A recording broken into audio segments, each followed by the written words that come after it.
Ini adalah Suzuki Karimun Kotak DX tahun 2001. Mobil ini merupakan city car dari Suzuki yang bersaing dengan Hyundai Ethos dan Kia Visto semasanya. Mobil ini juga mengawali tren city car mungil di Indonesia. Karimun generasi pertama ini berdesain kotak yang sangat JDM karena mirip dengan yang dijual di Jepang. Tidak seperti dua generasi setelahnya, Karimun Estilo dan Karimun Wagon R yang sudah merupakan produk Maruti India. Bannya menggunakan Dunlop SP Touring dengan profil 165-65R13. Karimun ini hadir dalam trim biasa atau DX dan juga GX. Tipe DX ini velgnya lebih sederhana serta fiturnya lebih sedikit dibanding tipe GX. Interiornya berwarna abu-abu dengan desain khas Suzuki semasanya. Dashboardnya sederhana dan serba mengotak. Joknya terlihat flat dengan motif yang sederhana pula. Door trim dengan power window di sisi depan berlapis kain vinil. Meter cluster sederhana namun sudah ada tachometer, tidak seperti Ethos dan Visto. Setir berdesain mungil minimalis, sisi tengah banyak common parts dengan Suzuki lain dengan pengaturan AC yang lengkap. Di bawahnya ada ruang untuk head unit double din yang selangkah lebih maju dari Ethos dan Visto yang hanya single din. Tuas transmisi manual dan cup holder di depan, seatbelt sudah bisa di-adjust. Tidak ada fitur safety lain selain seatbelt. Atapnya tinggi dan memang terasa lega di depan sini dengan kaca jendela yang besar. Cukup banyak tempat penyimpanan di interiornya. Desain Karimun selalu meninggi yang membuat volume kabinnya besar. Masuk ke belakang, Karimun ini terkenal lega. Jendela belakang masih manual, bukaan pintunya lebar dan luas. Ruang kaki dan ruang kepala tergolong lebih lega dibanding Ethos dan Visto. Orang dewasa masih sangat layak untuk duduk di sini, walaupun hanya disarankan untuk 4-seater karena mobil ini tidak lebar. Tampilan dashboard dari belakang yang sederhana, namun build quality-nya baik. Ruang belakang ini memang terasa luas dan lantainya rendah, serta nyaris rata lantai. Di tipe ini belum ada hand grip di belakang. Joknya terbagi 50/50 dan bisa dilipat rata lantai dan juga bisa reclining, menjadikan kepraktisan mobil ini lebih baik dari Ethos dan Visto. Desain belakangnya juga mengotak yang terlihat unik dan simple. Mobil ini mudah sekali dimodifikasi ke berbagai aliran. Rem belakang masih tromol. Tampilan standarnya pun clean dan di unit yang kondisinya terawat, ia cukup mencuri perhatian karena terlihat seperti item koleksi. Tuas pembuka bagasi di sini, bagasinya pun terasa lega walaupun mobil ini sangat mini. Ruangannya tinggi dan cukup panjang karena desain pintunya mengotak. Mobil ini memang sangat Jepang sekali interiornya. Tuas untuk reclining kursinya di sini yang bisa sangat rebah. Joknya juga bisa dilipat rata lantai, dudukan joknya akan ikut turun ketika dilipat sehingga memaksimalkan space-nya. Bagasinya menjadi semakin luas lagi. Karimun ini merupakan city car dengan kepraktisan tinggi sehingga cocok untuk market Indonesia yang menyukai MPV. Tipe DX ini belum mendapat wiper belakang dan handle bagasi belakang. Karimun kotak ini harganya sangat bertahan.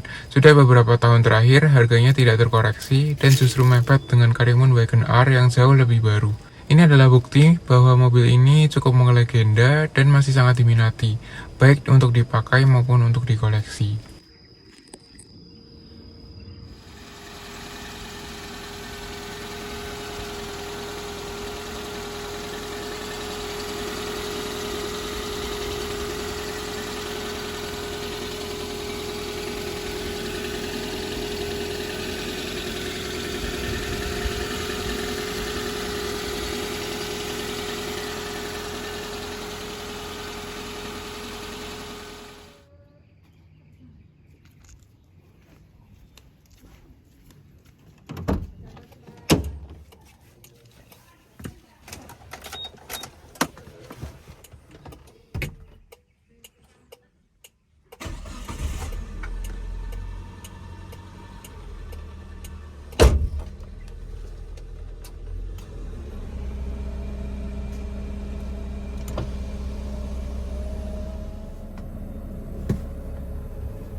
Tuas transmisinya ringan namun memang kurang solid, parking brake juga ringan. Merambat perlahan dengan gigi satu masih terasa halus dan minim getaran. Mobil ini sangat mudah dikendarai karena dimensinya yang kompak. Setirnya juga sudah electric power steering yang ringan. Manuver di tempat sempit akan terasa mudah dengan mobil ini.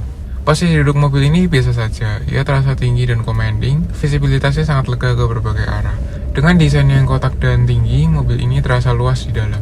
Joknya sendiri tidak suportif dan tidak terlalu tebal, namun masih nyaman dan cukup pas. Peredaman mobil ini juga biasa saja. Mesinnya cukup senyap, namun ada suara kipas AC yang khas Karimun yang bernada tinggi dan bersuara kencang. Suara luar dan kolong masih terasa, namun masih wajar untuk mobil sekelas ini. Mobil ini bisa memberikan kenyamanan dan peredamannya masih lebih baik dari kebanyakan LCGC yang lebih baru.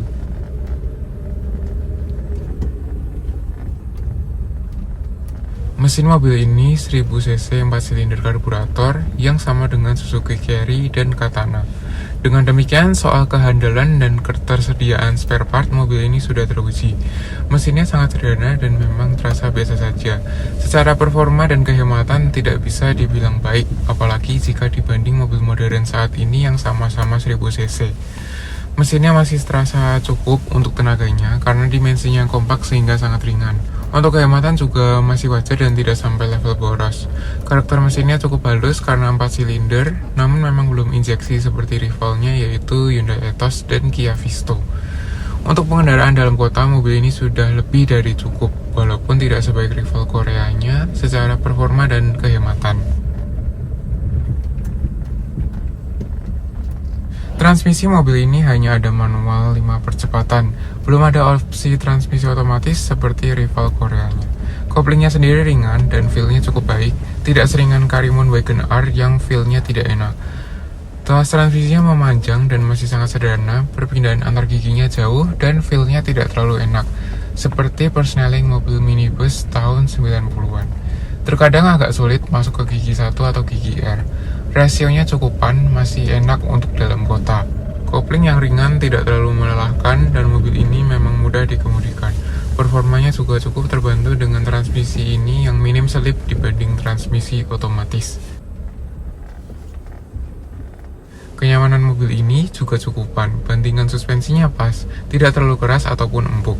Untuk ukuran mobil sekecil ini sudah cukup baik, masih layak untuk membawa keluarga di jok belakang. Karakter suspensinya juga cukup mantap dan tidak berisik, namun memang mobil ini punya isu kaki-kaki yang lemah. Untungnya untuk memperbaikinya tidak sulit, spare partnya melimpah dan konstruksi kaki-kakinya masih sangat sederhana, sehingga mudah untuk diperbaiki. Untuk berkendara di kecepatan tinggi, karakter suspensinya masih kokoh dan stabil dibanding beberapa LCGC baru. Handling mobil ini kurang baik, setirnya flat dan minim feedback, yang sebenarnya wajar untuk mobil sekelas ini. Bobotnya sendiri ringan dan tanpa feel, namun responnya biasa saja, tidak terlalu direct dan responsif. Bodi mobil ini yang tinggi juga membuatnya agak limbung. Memang mobil ini tidak diciptakan untuk fun to drive, sehingga secara handling ia tidak spesial. Overall, mobil ini masih cukup menarik dan layak dilirik. Jika melihat harganya, banyak mobil bekas lain yang dapat menjadi alternatif dengan tahun lebih muda dan kualitas lebih baik. Namun memang Karimun ini lebih segmented, karena merupakan salah satu city car legend yang namanya sudah melekat di Indonesia.